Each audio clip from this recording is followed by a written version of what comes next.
सभी भगत प्रेमियों को आशीर्वाद और सविता राधा स्वामी की उन पर अपार दया मेहर। तो मैं सविता राधा स्वामी जीवन के बारे में बताना चाहती हूँ।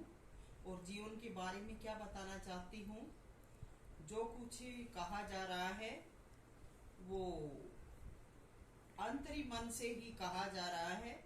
तो इसे एक वीडियो न समझें, इसे आप मालिक तक पहुंचने का मार्ग ही माने।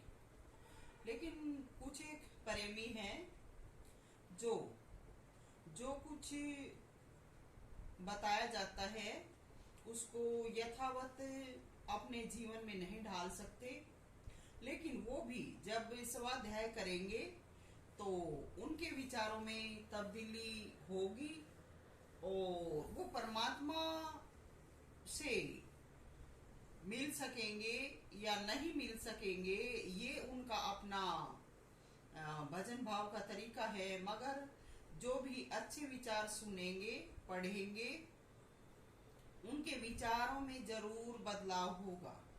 और जब विचार अच्छे हो और सच्चे हो जाएंगे तो भी जीवन खुशहाल होगा। और बाकी मालिक की मौज के हवाले है कि मालिक समय देखकर, बहाव देखकर किसको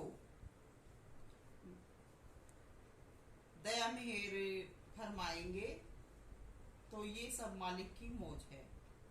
तो सवाल उठा है या सवाल चलता है, हर जीव, हर इंसान यही जानने के लिए उत्सुक रहता है कि जीवन क्या है। और मैं भी यही कहती हूँ, मैंने जीवन को देखा है, समझा है। लेकिन फिर भी उसके बाद सवाल यही है कि जीवन क्या है। पहले भी एक लेख में वर्णन किया है, लेकिन ये सवाल मेरे लिए नहीं, उन सब के लिए है जो जीवन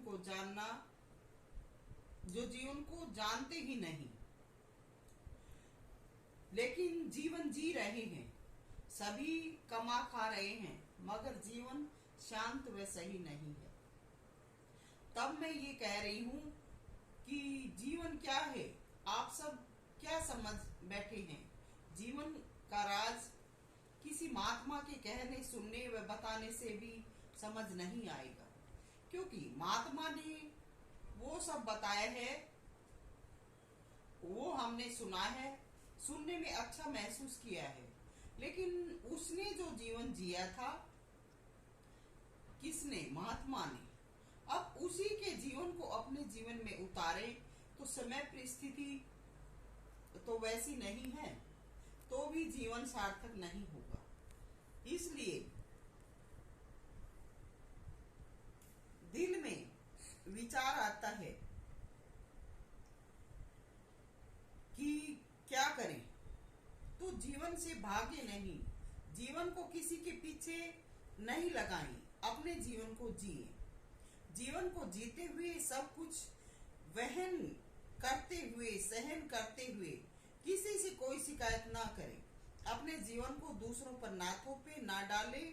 अगर स्वयं से बन पड़ता है तो अपने से गरीब की मदद करें, मगर ध्यान रहे सब कुछ देखकर आजमा कर करें। अगर भूल में गए तो तुम्हारे साथ धोखा होगा, क्योंकि पूरा प्रकृति चक्कर एक चक्कर है जो कि चलता जा रहा है, कहीं ठहरने का नामो निशान नहीं है। तो ऐसे में सभी आए हैं, आ रहे हैं। सबकी जो दिल्ली हालत है एक जैसी है। कहो फिर कौन क्या है, हम सब अननोन हैं इस सिचुएशन से। यही सार है, यही नाम है। इस सिचुएशन, हालात को पार करना ही प्रभु चरणों में पहुंचना है। प्रभु, परमात्मा, सतगुरु, अल्लाह, खुदा, गॉड, कुछ भी कहते हैं, वो जीवन की गहराइयों में उतरने का, गहराई को जानने का राज है। परम सत्ता जो विराट रूप है वो गहराइयों को पार करके वह गहराइयों में जीने से हासिल होगा।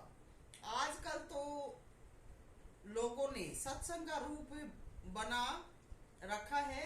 बड़े बड़े विशाल जन समूह इकट्ठे करना ये सत्संग नहीं है। ये एक प्रकार से आत्मा को सताने का मार्ग है, क्योंकि इससे काम की भरमार बढ़ती है। वे आधे जीव तो जीवन में भार लदा लदा के जीवन को गुजार देते हैं। उनमें किसी प्रकार का बुद्धि दिमाग विकसित नहीं हो पाता। जिस काम में लगाया जाता है उसमें निपुणता पा लेते हैं, परमात्मा से उनका कोई संजोग नहीं मिलता। सत्संग हर रोज होता है। अंतःकरण में सत्संग रोज होना चाहिए और रोज होता है, लेकिन ये दिन महीने बार निश्चित करके प्रदर्शनी मेले लगाते हैं। सब आडंबर हैं। ये सत्संग का तरीका नहीं है। ऐसे मेलों प्रदर्शनी से लोगों को बहुत लाभ मिलता है, लेकिन ये संसारी लाभ हैं। ये लाभ सभी को नहीं मिलता। यहाँ पर मैं वर्णन नहीं करना चाहती, क्योंकि हर रोज इन्हीं का वर्णन करना जंजाल है, तो ऐसे जंजालों से बचना चाहिए। सत्संग स्वाभाविक होता है, मन की शुद्धि से हो जाता है। उसके बाद भी जीवन चक्कर रुक नहीं जाता। जीवन निरंतर है, सत्संग भी निरंतर। अरबों खरबों योजन पार मालिक का दिल्ली निवास है। दर्शन से अपने आप को समर्थ नहीं मानना चाहिए। दर्शन से आपको मजबूत व सबल बनने का मौका दिया जाता है। आपको परम सत्ता पर दृढ़ विश्वास हो, इसलिए दर्शन दिया जाता है। आपकी परख की जाती है। आपको मालिक के मार्ग पर चलने को अग्रसर किया जाता है। तो दर्शन मात्र से गर्वित ना होइए। गर्वान्वित तो महसूस करना चाहिए कि हमें मार्ग दिखाया गया है। अटल सत्य का पल पल दर्शन हो, उससे भी काम पूरा नहीं होगा। जीवन धारण करने का काम पूरा नहीं होगा, लेकिन नित्य कर्म में मालिक को शामिल करना चाहिए। जिससे इस पथ की जानकारी ली, उसकी सच्चे दिल से सच्चे भाव से दिल्ली आत्मा से सेवा करनी चाहिए। और जो सदर्शन खुदा का दिखता है, उसको तो पल पल गुणगान व महिमा में जागृत रहना चाहिए। ये देश दुनिया भी इसी मालिक ने बनाई हुई है। जिसको हम पाना चाहते हैं तो इस देश दुनिया में भी सच्चाई से निवाहन करना चाहिए। पूरे चराचर जगत से मिलकर जीवन बना है। हर चीज को महत्व दिया जाना चाहिए। किसी भी चीज को छोड़ना अपने अभिप्राय से भागना है। तो ये भी जीवन की परिभाषा है। अब लोग जो सत्संग या मेले लगाते हैं, करवाते हैं, उनमें बताया जाता है, समझाया जाता है कि ये छोड़ो वो छोड़ो। मैं कहती हूँ कुछ भी मत छोड़ो, सब कुछ करो। जब परिणाम तुम्हारे हाथ आएगा वो तुम्हें सत्संग कराएगा। अच्छा या बुरा जो भी परिणाम पाओगे वो मालिक की चेतावनी होगी। उस चेतावनी पर संभल जाओगे और जीवन को सही गति दोगे। वो भी समम को सत्संग कराओगे। तुम समम सत्संग समम को करवाओगे। और अगर चेतावनी पर तुम नहीं संभलते और फिर वही भूल करोगे तो मारे जाओगे और कहीं कोई ठोर नहीं मिलेगा। इस भावना का नाम सत्संग है। जो जीवन में ऐसा करेंगे वो जीवन हासिल करेंगे।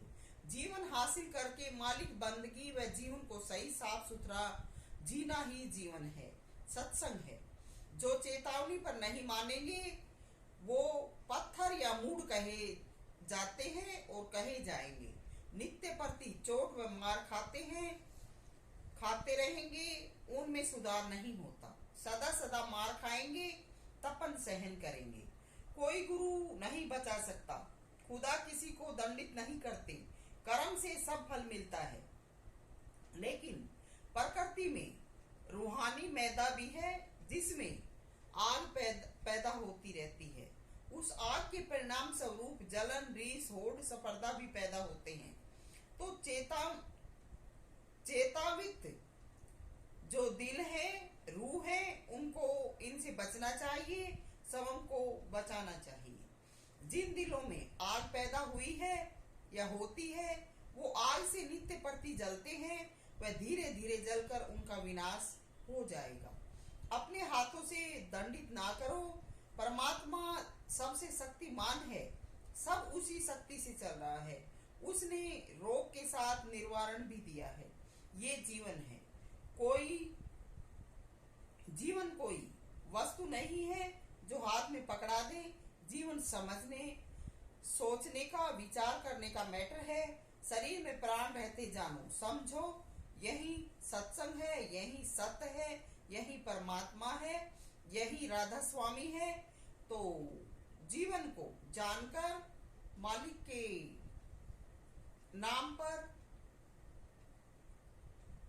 चलोगे तो कुछ पाओगे और इसी से कल्याण होगा। राधा स्वामी।